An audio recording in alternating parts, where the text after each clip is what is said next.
Hello, growers. If you enjoy podcasts like this one, tune into my podcast In Search of Soil on YouTube for a deep dive into the mysteries beneath our feet. Join me as I explore topics such as mycorrhizal fungi, mushrooms, compost, biochar, and more. It's a soil nerd's dream. We're going deep. We're talking to scientists about all things soil related. Whether you're a seasoned farmer or a gardener just starting out, our podcast has something for everyone. Listen in and grow with us. Check out In Search of Soil on YouTube. The idea of mixing microgreens into shoots, I want to talk a little bit about the thought process behind that, advantages, economics. Microgreens are a quick cycle. So you could, in your 6 to 12 days, let's just call it 9 days on average. What are your field greens? What do you think they average out DTM in the year? 50 days? Yeah, we do a lot of baby Mizuna. We've got 5 varieties. Outdoors, it's 17 days in summer, 45 in winter. So let's say 28 days, I guess, Okay, average. so 28 days on the lettuce crops or the leafy green crops. Yeah, the Mizunas. Lettuce is a lot longer. We're pretty much just doing lettuce in the greenhouse now, year round. So the microgreens, the one advantage of putting it in the mix is it gives you it's insurance in a way. If something happens in the field, weather slows the crop down, poor germination, whatever, microgreens can step in and fill that gap really quickly because you can notice, oh, this bed is behind. And then within 9 days in this example, you could catch up with microgreens in the greenhouse to get that volume up. In terms of economics, how do you think it plays out? I think some people view microgreens as not think for sure, a higher dollar per pound crop. So if I take microgreens and I sell them, they're going to be higher than in the States. A lot of salad mixes, $12 a pound. Well, microgreens are going to be more than $12 a pound.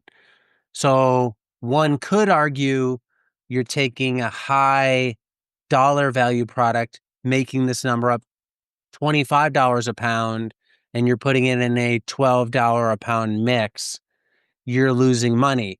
The counter to that could be, well, I can't sell all those microgreens at $25 a pound and enough, so that's a moot point.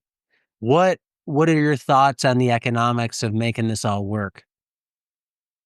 So the micros are double the value of field salad. If we just stick at value rather than dollar price, maybe absolutely it's a consideration. You know, the last winter was tight. Our new greenhouse was skinned, but not in production. And I couldn't get Mizuna seed for 3 months. It's like our workhorse. So I was putting more microgreens in the mix at that point, knowing I've got no other options. This is the only way that I can keep my fridges full across town. I'm selling them at a lesser value. We just did our first price change in 8 years, and we did it going into winter. Everything, all our retail salad bags are mixed are 150 grams. And instead of increasing it for $6.50, instead of increasing the price while we're in a double recession, we just reduced the grams from 150 to 125 grams. I think that's about a 17% price increase. But the bag still looks the same, especially if it's got lettuce in there. The bag fills out nice.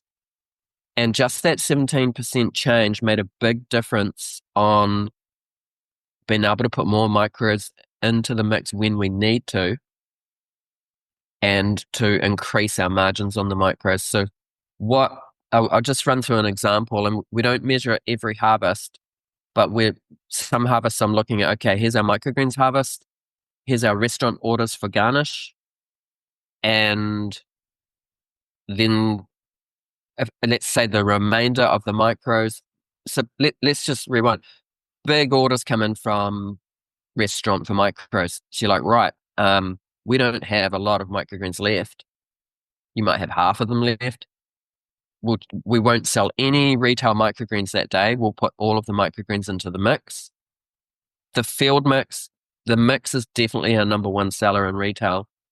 And so then I'll track how many microgreens am I selling at the premium full price by weight. What's that value? And then how many microgreens am I selling at a lesser value in the mix?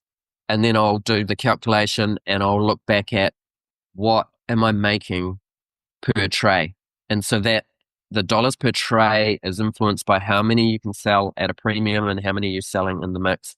That was a big change for us by changing the bag size, where now it's not that much of a deal if we put a bit more micros in the mix. Really, if retail sales are strong, we're going to put as many across there as possible. But that just made things a whole lot better. And so I ran through this exercise recently where we didn't have a big harvest of micros, and I did the calculations, and I was still hitting $22 a tray. Now that doesn't take labor in, but that's removing the seed cost.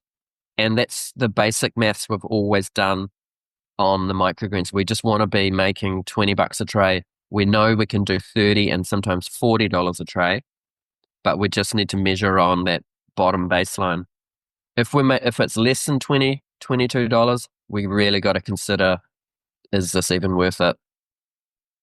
Yeah, so the microgreens are like a utility player, and here it's the equivalent of, I don't know, in basketball, it's like a OG Anunoby or Jason Tatum or somebody who can play all these positions. You guys have rugby over there. I don't know the names of the positions, but I'm sure there's somebody on the team that can do a lot of the different roles. And that's kind of how microgreens are in your operation. It's like you're growing, you're here, where you needed this week, we're shipping you off there. They're the Marines of a market farm.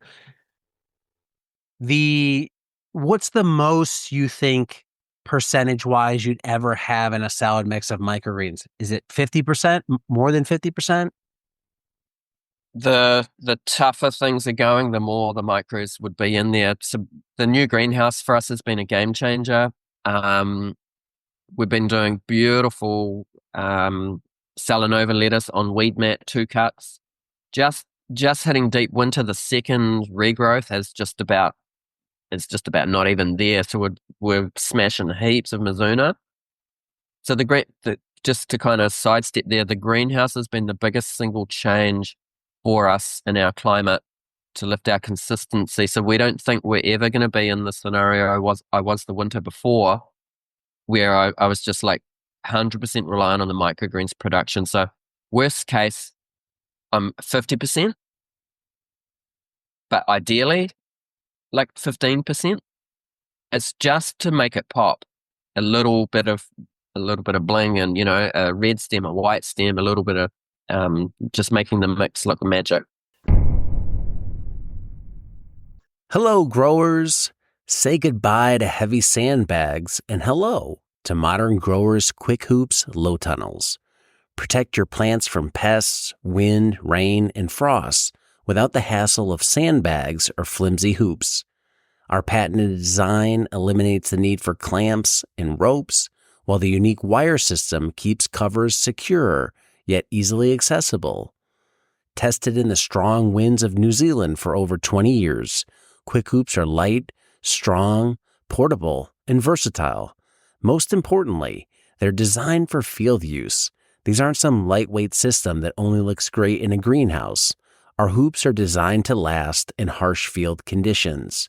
Use them with any covering to grow year-round and safeguard your crops. Shade cloth, frost blanket, insect net, clear poly, no problem. Quick Hoops can handle them. Get Quick Hoops today at shop.moderngrower.co and protect your crops for years to come.